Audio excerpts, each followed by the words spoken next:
My name is David Tran, and this is LuxTV, shedding and spreading light for the chiropractic student. We have chiropractor Dr. Patrick Gentempo in Mahwah, New Jersey. Dr. Gentempo is the CEO of Action Potential Holdings, which holds Creating Wellness, Freeform, and many other vitalistic wellness companies. He is not only my chiropractic business mentor, but a philosophy mentor as well. He loves to adventure travel with his wife all over the globe. Dr. Patrick, welcome to LuxTV.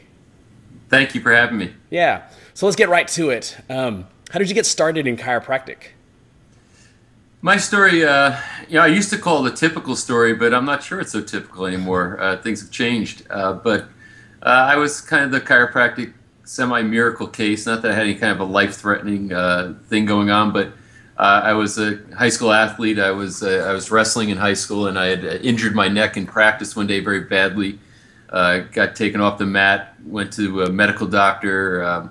He said, "What's wrong?" I said, "I got a lot of pain in my neck. It's all spasmed, and it feels like something might be swollen in there. It wasn't right. I could hardly move it." And he did this very professional exam, and I got done, and he said, "Okay, you've got cervicalgia, inflammation, and myospasm." I said, "What's that?" And he said, "Well, muscle spasm, pain, and inflammation." I said, "Well, I told you that." He said, "Yeah, but here's what we're going to do. For the pain, we'll give you a painkiller. For the muscle spasms, we'll give you a muscle relaxer. For the inflammation, we'll give you an anti-inflammatory." So fortunately for me, the drugs didn't work. After about 2 weeks of taking them, I was nauseous. I wasn't doing any better, and my mom decided that it was time for a different point of view or a different approach. So she took me to a chiropractor, which at the time I had no idea was a very unique and distinct practice from medicine. And went in and got another evaluation, but then got laid on a table, adjusted, and I sat up instantly 95% better. And I just looked at the guy and I said, why didn't the other doctor do this to me? And he started to explain a little bit about chiropractic. At the time, I was very intent on going to medical school. Probably also not an uncommon story. People who were on some kind of a healthcare trajectory and ended up, finding chiropractic at the right time. Thank God.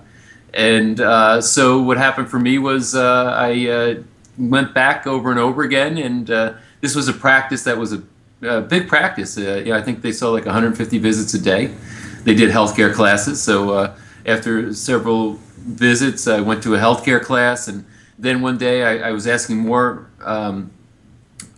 questions to the doctor. Now, incidentally, this doctor, and if there's students that are watching this is worth noting, was a new grad. He was an associate in the practice out of Palmer, out of school less than a year, who basically still took the time to sit and talk to me. Now, I came in for a visit. It's probably worth a little bit of the detail here, so we'll double click on it. I was his last visit before lunch, unfortunately, because the guy, was associated, was brown bagging it. He wasn't going out for fancy lunches. Yeah. And he said, "Hey, I'm about to have lunch. Why don't you sit with me and have let me talk to you while I'm having my lunch?" I said, "Great."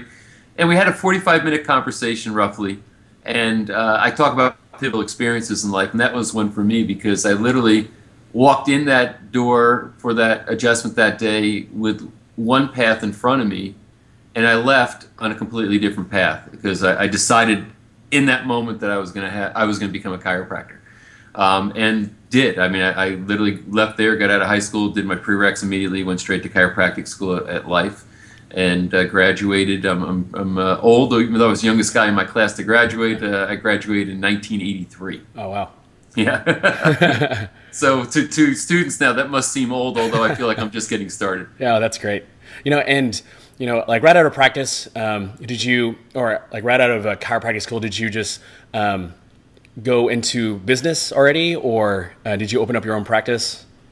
Well, let's be clear. If you're in practice, you're in business, and that's probably the number one thing I'm trying to have chiropractors understand, because they don't like to see it in those terms.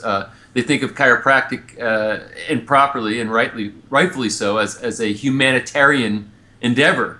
But if you live with the contradiction, that's a foundational philosophical contradiction, that there's a conflict between being humanitarian and being in business, then you've got a lot to learn. So let me save you a lot of pain and tell you that just understand you're getting into business. You're going to be a business owner, a business operator, as well as a technician in that business, etc. So, get used to that idea. As a matter of fact, embrace it and celebrate it, because the sooner you do, the faster the pain goes away. But the answer is, when I got out of school, I worked as an independent contractor in Atlanta for a year. A friend of mine had a practice, and I developed my own practice inside of that practice. And then I moved back to New Jersey after that, and I practiced in New Jersey for several years. One of the conversations that a lot of students in upper tries and quarters is always talking about whether or not to go insurance or cash practice, because I think a lot of the professors kind of mentioned, like, there's no way that you can actually open a cash practice after graduating. What are your thoughts on that? I'm talking to students, right? Correct. Well, then I'll be frank. It's complete bullshit. Bottom line is this: I'm getting calls every day right now from varying state associations who have finally now have seen what I've been talking about. Well, I first talked about it in 1993, but in the past year or two, I've been ringing the bell saying it's at crisis point now. You got to get off of insurance dependency. They're contacting me saying, can you come with your group and help give programs to chiropractors in our state to teach them how to have a practice independent of insurance, etc. So the bottom line is that you don't have much of a future in insurance dependency as not only a chiropractor, any kind of doctor. The good news for the chiropractor is that it's much easier to operate independent of the insurance system, third-party pay system, than it is for a medical doctor, especially people like surgeons or highly skilled specialists. They're really, really stuck. And even there, many of them are defecting and still moving to, saying, I'm out of the system, I'm not going to do this anymore. But ultimately, if you believe, I had, one of my groups is called Ultimate Achievers Club. I take my top performing clients, basically, and I get together with them in a mastermind format 4 times a year. The last 3 guys who joined, who all are in non-insurance dependent practices, one's out just a little bit over a year, and these numbers are going to startle you, and it's gonna hurt your brains a little bit, only because you're gonna say, well, you can't provide good service. Your teachers have told you all kinds of bullshit like this, and they're wrong. And which is why they probably don't have me come speak at your school. But the bottom line is, one of them is, after a year in practice, is seeing over 1,200 visits a week in his practice. One is seeing 1,500, and then one guy just joined is basically, I think the biggest practice in the country. It's about 3,000 visits a week, but he's collecting 100% cash. He takes no insurance, collecting $4 million a year in his practice. Wow. At a very high margin, I might say. Now, I'm telling you this to stretch your brain. I wouldn't want to see that kind of volume if I were practicing today, and it's not for me, but it's for other people. I guess what I'm telling you is, anybody who tries to tell you that there's no such thing as people that will come in and pay cash for service are people who don't value the service themselves, and they're probably teaching you in school. So their own headspace is, well, I would never go to a chiropractor and have to pay for it, so I guess nobody else would either. I will point you towards radical examples of chiropractors who are absolutely seeing large volumes of patients, and then people say, oh, well, they must be ripping them off, you can't see that kind of volume. Do you really think people are so stupid that they're going to come back over and over again for a crappy service that doesn't provide them with any value and pay cash out of their pocket for it? I mean, are people really that stupid? We are in one of the toughest consumer marketplaces in the history of mankind. People have unlimited options on where they can spend their money, but they have a limited amount of money they can spend. And believe when I tell you, they're being very judicious about what they'll put money into. Mm-hmm. And they're not going to show up at a chiropractor's office for dozens of visits over a period of year, pay thousands of dollars for them if they don't think it's doing them much good. So you got to just get over that thinking. Ultimately, I'm not saying that you have to be 100% cash. We use the term and coined the term non-insurance dependence. When I say we, I'm talking about Freeform. If you want to learn more about this, you can go to freeformchiro.com, freeformchiro.com. It's not really a student program. I'm not trying to sell you anything, but you can learn something here. So go read the website. It's a cool, edgy brand. I think you'll like it, and you'll learn a lot about what's going on.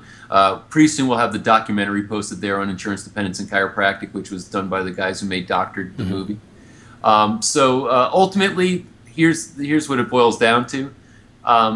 You can create care plans that can incorporate limited insurance coverage, but if I had success as a career and I've generated well over $100 million in sales in the chiropractic profession in my career. So I guess I could say I've had some success. But with that, I can tell you that one of the reasons is my ability to look down the road and see what's coming, and then try to structure and prepare for it, and then provide some leadership around that in the way of products and services. And I can tell you that right now, I can't call it on insurance. Nobody can, as far as what's going to actually happen. I can tell you that for 100% certainty, it's not going to be good. Obamacare, I don't know. Is it going to stick? I don't know. It sounds like they don't want to fund it right now. Maybe there's going to be, the winds are going to blow, the elections are coming up. We'll see what happens. Does the House power shift? Does the power shift in the Senate?